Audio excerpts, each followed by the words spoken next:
অনুব্রত মণ্ডলকে গ্রেপ্তার করতে হবে, তারই প্রতিবাদে রামপুরহাট শহরে মিছিল করে রামপুরহাট থানায় স্মারকলিপি জমা দেন বিজেপিরা। আজ দুপুরে রামপুরহাট দলীয় কার্যালয় থেকে মিছিল করে থানায় আসে। থানার ভিতরে বিজেপি কর্মীরা ঢোকার চেষ্টা করলে পুলিশের সাথে ধস্তাধস্তি শুরু হয়।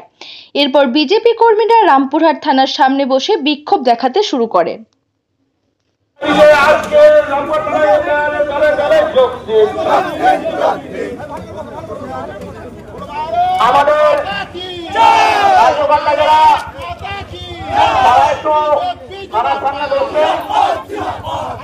আমাদের আজকে দেখে অবাক লাগছে, আমরা আজকে রামপুরহাট থানায় খুনের হুমকি দেওয়ার বিরুদ্ধে এসেছি।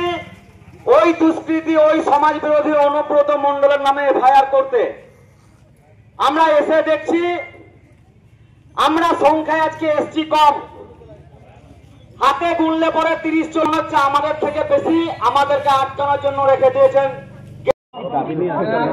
দেখুন, আজকে আমাদের দাবি হচ্ছে একটাই। আপনারা জানেন যে অডিও ক্লিপটা গোটা ভারতবর্ষ তথা বাংলা তথা পৃথিবী জুড়ে যা তোলপাড় হয়ে গিয়েছে, একটা জঘন্যতম একটা কথা। আপনারা দেখেছেন যে দল বলে বাংলা আমার মেয়েকে চায়, সেই দল আজকে সেই দলের একজন নেতৃত্ব কদর্য ভাষায় একজন পুলিশ আধিকারিক বোলপুরের তার মা বোন তুলে যেভাবে কথা বলেছেন, এটা লজ্জা।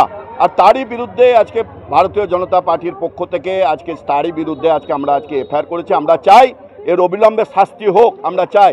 কারণ ভারতীয় জনতা পার্টি, আপনারা জানেন, মা বোনদের ইজ্জত রক্ষার জন্য ভারতীয় জনতা পার্টি তার জীবন দিয়ে দেবে। আপনারা জানেন বিশ্ববরেণ্য নেতা আজকে পহেলগাঁওয়ের আমার মা বোনদের সিঁদুর মুছে দেওয়ার জন্য, সেই সিঁদুরের সম্মান দেওয়ার জন্য 100 কিলোমিটার ঢুকে পাকিস্তানের সমস্ত জঙ্গি ঘাঁটিকে ভেঙে চুরমার করে দিয়েছে। তাই আমরা চাই এখানে সে শুধু পুলিশ আধিকারিকের মা বোন নয়, গোটা বাংলার মা বোন, ভারতবর্ষের মা বোনদের ইজ্জত রক্ষার জন্য আমরা চাই অবিলম্বে সেই দোষীকে দৃষ্টান্তমূলক শাস্তি দেওয়া হোক। এসপি সাহেব যে বলেছেন সে কথা রাখুক, আমি এটাই চাই, আমরা এটাই চাই ভারতীয় জনতা পার্টির পক্ষ থেকে।